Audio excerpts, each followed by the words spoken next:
Page number 207 periodicity concept.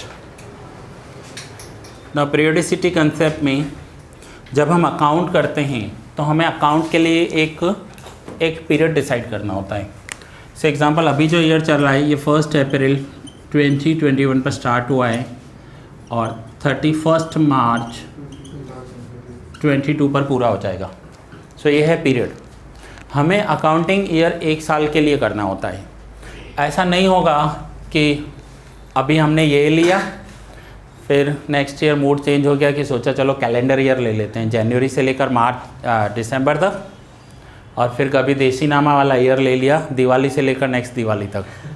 ऐसा कुछ नहीं कर सकते। हमें पीरियोडिसिटी कंसेप्ट में एक पीरियड सिलेक्ट करना होता है कि हम अपने जो अकाउंट्स बनाएंगे वो अप्रैल से लेकर मार्च तक बनाएंगे। आप अपने लिए कुछ भी बनाओ, गवर्नमेंट को, इनकम टैक्स डिपार्टमेंट को जो इन्फॉर्मेशन देनी होती है वो इस पीरियड की देनी होती है, 1 अप्रैल से लेकर 31 मार्च। आप अपने लिए दिवाली से दिवाली बना सकते हो, आप अपने लिए कैलेंडर ईयर बना सकते हो, लेकिन गवर्नमेंट को इन्फॉर्मेशन इसी का ही देना होगा। सो सभी यही कंसेप्ट बनाते हैं। सर हमको चेंज करना हो तो समझो ये हम ना चाहते हमको चेंज करना हो तो ये करो, फिर कैसे करते हैं? अपने लिए कर सकते हो, अपने लिए करो। देखो सपोज करो कि मैं पूछूं आपसे इस ईयर का प्रॉफिट कितना है, तो आप बोलोगे से एग्जांपल कोई भी 20 लाख, ठीक है। लेकिन अब आपको अपना कैलेंडर ईयर कर देना है, तो कैलेंडर ईयर अप्रैल से तो स्टार्ट नहीं हुआ होगा, कैलेंडर ईयर 1 जनवरी 21 से स्टार्ट हुआ होगा एंड 31 दिसंबर 2021 पर पूरा हो गया। तो अब कैलेंडर ईयर का प्रॉफिट कितना है, तो वो 22 भी हो सकता है, 18 भी हो सकता है, ज़्यादा भी हो सकता है, कम, क्योंकि इसमें 3 महीने निकल गए। कौन से? जनवरी, फरवरी, और इसमें प्रीवियस 3 मंथ्स ऐड हो गए, तो प्रॉफिट चेंज हो जाएगा ना। सो हाँ, जैसे पहले कोई बिजनेस करता हो और वो दिवाली से लेकर दिवाली वाला करता हो और अभी उसका बिजनेस बड़ा हो और उसको ये रियलाइज हो कि उसको इनकम टैक्स को टैक्स दे पड़ेगा, तो यही करना होगा अप्रैल से मार्च तक। तो फिर वो ट्रांसफर हो जाएगा। अगर उसका बिजनेस बड़ा है तो अकाउंट्स भी बड़ा होगा, उसके लिए सीए या क्लर्क अपॉइंट करना पड़ेगा। इतना सारा अकाउंटिंग करने के लिए कंप्यूटर या सॉफ्टवेयर लेना पड़ेगा। सो उसमें तो अप्रैल टू मार्च ही आ जाएगा ना। उसमें तो देसी नामा तो कंप्यूटर से तो कर ही नहीं सकते, देसी नामा को इसमें ही करना होगा, ठीक है। So that is periodicity concept. एक पीरियड डिसाइड करना होता है हमें और उसी पीरियड के लिए अकाउंटिंग करना होता है। Then 7th, full disclosure concept. This concept is also referred to as disclosure concept by some authors. इसे full disclosure concept भी कहते हैं या disclosure concept भी कहते हैं। According to this concept, all material information should be disclosed in financial statement. Financial statement क्या होता है? Final account, balance sheet. Financial statement means balance sheet. Balance sheet में पूरा का पूरा फुल डिस्क्लोज़र देना होता है, सारी डिटेल्स देनी होती है। सो इसे फुल डिस्क्लोज़र कंसेप्ट कहते हैं। हमारी जो भी एसेट्स हैं वो सारे के सारे हम यहाँ पर लिखेंगे। अगर कुछ चेंज किया है तो वो बताना पड़ेगा। नीचे आ जाओ, देखो पेज नंबर 208 पर ही नीचे फर्स्ट पॉइंट लिखा हुआ है, change in method of depreciation is material information as it affects the profit और लॉस। अगर डेप्रिसिएशन चेंज कर देंगे तो प्रॉफिट लॉस चेंज हो जाएगा। सपोज करो मेरे पास एक मशीन है, मैंने 10,000 कमाया उस मशीन में से, लेकिन 5,000 डेप्रिसिएशन हुआ, तो नेट प्रॉफिट कितना हुआ? 5। लेकिन अब मैं डेप्रिसिएशन 7,000 कर दूँ तो डेप्रिसिएशन 7 होगा तो प्रॉफिट 3,000 हो जाएगा ना। सो हम डेप्रिसिएशन कौन सा मेथड और क्यों यूज़ कर रहे हैं उसका फुल डिस्क्लोज़र देना होता है, ये रूल्स में आता है। That is called full disclosure. And कुछ कंपनीज़ में कुछ एसेट्स ऐसे होंगे कि जिस पर वो रिड्यूसिंग बैलेंस मेथड यूज़ करते होंगे, और कुछ एसेट्स ऐसे होंगे जिन पर वो स्ट्रेट लाइन मेथड यूज़ करते होंगे। समझो व्हीकल पर रिड्यूसिंग बैलेंस यूज़ करते हैं, बेंचेस पर स्ट्रेट लाइन मेथड यूज़ करते हैं, तो वो भी डिस्क्लोज़र देना होगा कि ऐसा क्यों कर रहे हो। कुछ पर स्ट्रेट लाइन मेथड सही है, कुछ पर रिड्यूसिंग, और आपने तो सीखे ही 2 है, टोटल तो 10 से ज़्यादा थे ना। सो और भी मेथड्स तो यूज़ हो सकते हैं ना। जैसे व्हीकल है तो व्हीकल्स का डेप्रिसिएशन कैसे होता है? उसका डेप्रिसिएशन पर किलोमीटर पर होता है कि जितने किलोमीटर व्हीकल चला है ना उतना डेप्रिशिएट हुआ होगा। उसका एज नहीं देखा जाता, लाइफ नहीं देखी जाती। समझो किसी ने एक साल में 1000 किलोमीटर एक्टिवा चलाई और दूसरे ने 5000 चलाई, तो 5000 जिसने चलाई होगी उसका डेप्रिसिएशन ज़्यादा हो गया होगा ना, तो पर किलोमीटर पर होता है। वो अभी आपने सीखा ही नहीं है ना, आपके कोर्स में था, आपने 2 मेथड ही सीखे। सो कौन सा मेथड यूज़ कर रहे हैं उसका फुल डिस्क्लोजर देना ज़रूरी है। क्लियर हुआ? Materiality concept, this concept is associated with the principle of full disclosure. Means ये फुल डिस्क्लोजर ऐसा ही कंसेप्ट है। According to full disclosure principle, all material information should be disclosed in financial statement. Final account या financial statement में सारी disclosure तो देने ही पड़ते हैं। Materiality depends on the relevance and reliability of information. Information will be considered material only when the same is relevant and significant. अब जो इन्फॉर्मेशन है ना वो करेक्ट होनी चाहिए। समझो किसी कंपनी ने बहुत सारे गुड सेल किए, यानी सेल इंक्रीज़ हो गया, उनका बैड डेब्ट्स भी इंक्रीज़ हो गया। अब उस कंपनी को लोन चाहिए था बैंक से, तो बैंक है ना ऐसे लोगों को लोन कभी नहीं देती है जिनका बैड डेब्ट्स बहुत ज़्यादा हो। बैड डेब्ट्स ज़्यादा होगा तो बैंक बोलेगी आपका पैसा तो डूब रहा है, आप हमें भी डुबा दोगे। तो उन्होंने क्या किया कि उनके 10 कस्टमर्स में से बैड डेब्ट्स हो रहा है ना, तो उन्होंने 10 में से एक ही दिखाया, बाकी 9 दिखाया ही नहीं। उन्होंने दिखाया कि ये हमारे अच्छे कस्टमर्स हैं, आज नहीं तो कल पैसा दे देंगे, थोड़ा लेट करते हैं बट पैसा दे देते हैं। यानी उन्होंने अपनी रियल इन्फॉर्मेशन को छुपाया ना। समझो 100 लोगों को माल बेचा उधार पर, 100 कस्टमर्स को, उसमें से 10 का पैसा डूब गया, लेकिन उन्होंने बैंक को क्या दिखाया कि 10 बैड डेब्ट्स नहीं है, बैड डेब्ट्स तो एक ही है, तो ये रॉन्ग हो जाएगा। So that is called materiality concept. हम अपनी बैलेंस शीट को मैनिपुलेट कर सकते हैं, हम अपने अकाउंट्स को मैनिपुलेट कर सकते हैं, हम अपने अकाउंट का प्रॉफिट इंक्रीज़ भी कर सकते हैं, डिक्रीज़ भी कर सकते हैं, बट ये इलीगल है, ये करना गलत हो जाएगा, एज़ पर रूल्स नहीं होना चाहिए। समझो मुझे इस साल बहुत प्रॉफिट हुआ और मुझे लॉस बढ़ाना हो, तो प्रॉफिट कम करना हो तो लॉस बढ़ाना पड़ेगा, लॉस बढ़ाना है तो बैड डेब्ट्स दिखाना पड़ेगा, और बैड डेब्ट्स दिखाया तो अपने आप प्रॉफिट कम हो जाएगा, बट ये रॉन्ग है।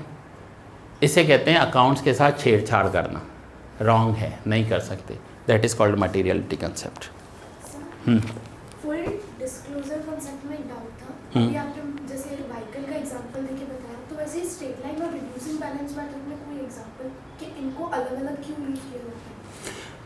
जैसे बेंचेस हैं मेरी, मैं स्ट्रेट लाइन मेथड यूज़ करूँगा। व्हीकल्स पर रिड्यूसिंग बैलेंस मेथड यूज़ होता है। रिड्यूसिंग बैलेंस मेथड क्यों यूज़ होता है व्हीकल्स पर, उसका एक रीज़न है कि जैसे फुल डिस्क्लोजर। अब मुझे बताओ जो बेंचेस हैं, बेंचेस का कोई मेंटेनेंस होता है क्या?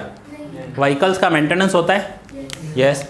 सपोज करते हैं आपने 1 लाख रुपीज़ का व्हीकल लिया, ये व्हीकल की कॉस्ट है, और आप 10% डेप्रिसिएशन कैलकुलेट करते हो, 10% रिड्यूसिंग बैलेंस मेथड, तो फर्स्ट ईयर का डेप्रिसिएशन कितना हो जाएगा? 10।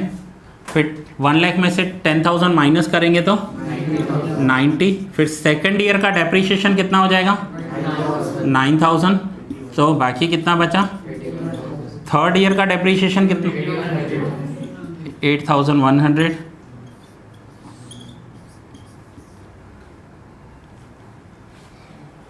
$72। ठीक है। अब देखो डेप्रिसिएशन कम होता जा रहा है, डेप्रिसिएशन कम होता जा रहा है। अब अगर व्हीकल लिया तो व्हीकल न्यू होता है, फर्स्ट ईयर उसके ऊपर कोई भी मेंटेनेंस का खर्चा नहीं होता है, ना ही ख़राब होता है, और अगर होता भी तो कंपनी 2 या 3 तो सर्विस फ्री देती है। तो ये हो गया डेप्रिसिएशन। अब मैं बात करता हूँ मेंटेनेंस की, तो फर्स्ट ईयर मेंटेनेंस 0 हो गया, तो एक्सपेंडिचर कितना हुआ कि 1 लाख के व्हीकल में 10,000 डेप्रिसिएशन और 0 मेंटेनेंस, सो टोटल कितना खर्चा हो गया आपका? अब सेकेंड ईयर हुआ, तो सेकेंड ईयर में तो अब व्हीकल थोड़ा ख़राब होना स्टार्ट करेगा, ऑयल ग्रीस व्हाटसोएवर सर्विस चाहिए होगी। सो सेकेंड ईयर में आपका मेंटेनेंस पर 1,000 लग गया, सो 9,000 प्लस 1,000 खर्चा कितना हो गया? 10,000। फिर थर्ड ईयर में ना और थोड़ा मशीन और व्हीकल्स जितने पुराने होते हैं उतना उनका मेंटेनेंस बढ़ता जाता है। अब थर्ड ईयर में 2,000 खर्चा हुआ, सो 2,000 प्लस 8,100 ऑलमोस्ट सेम है। इसलिए व्हीकल्स के लिए reducing balance method same best है। जितने पुराने होते जाएंगे डेप्रिसिएशन कम होता जाएगा और दूसरी साइड उनका मेंटेनेंस का खर्चा बढ़ता जाएगा, बार बार ख़राब होंगे। यानी आपकी प्रॉफिट एंड लॉस अकाउंट पर जो डेबिट साइड लिखते हैं ना वो सेम आएगा अमाउंट, चाहे डेप्रिसिएशन लिखो या मेंटेनेंस लिखो। इसे कहते हैं प्रॉफिट के ऊपर एक बोझ होना। ये सब क्या है, हमारे प्रॉफिट में से ही निकलने वाला है। सो प्रॉफिट के ऊपर जो उसका वेटेज आ रहा है ना वो सेम होगा। अब मैं बात करूँ अपनी बेंचेस की, पहले साल डेप्रिसिएशन, दूसरे साल, तीसरे साल सेम। इस पर थोड़ी मुझे ऑयल ग्रीस मेंटेनेंस चाहिए, नहीं चाहिए तो इसके लिए स्ट्रेट लाइन मेथड सही है। तो जिन प्रोडक्ट्स पर मेंटेनेंस की नीड होती है उनके लिए रिड्यूसिंग बैलेंस मेथड सही है, और जिनके ऊपर हमें मेंटेनेंस की नीड नहीं है वहाँ पर स्ट्रेट लाइन मेथड सही है। ठीक है, सो ये डिपेंड करता है हम क्या यूज़ करें। ओके, सो नेक्स्ट आपका मटीरियलिटी कंसेप्ट हो गया। Now 9th, prudence concept. This concept is also referred to as conservatism concept by some authors. Financial statements are usually prepared on conservative basis. Window dressing of accounting, underline कर लो, window dressing, that is showing the performance or position different than the actual one is not permitted. In the other words, showing a position better than what it is not good. Window dressing किसे कहते हैं? पहले तो dressing किसे कहते हैं? Dressing होना यानी तैयार होना, ठीक है ना। आप सबके फोटोज नॉर्मल सिचुएशन में लिए जाए तो कैसे होंगे, और अगर आप तैयार हो जाओ, विंडो ड्रेसिंग मीन्स तैयार होकर करो, तो चेंज हो जाता है ना, पूरा लुक ही चेंज हो जाता है। सो विंडो ड्रेसिंग का मतलब होता है कि हम अपने अकाउंट्स को अपने हिसाब से ड्रेसिंग नहीं कर सकते, जो रियल है वो ही रियल दिखाना है। अब आपका नॉर्मल सिचुएशन में फ़ोटो, आपका ड्रेसिंग के बाद फ़ोटो, या आपका किसी आधार कार्ड में फ़ोटो हो, तीनों एक साथ रख के देखना कैसे लगते हैं, दिन रात का फ़र्क होगा।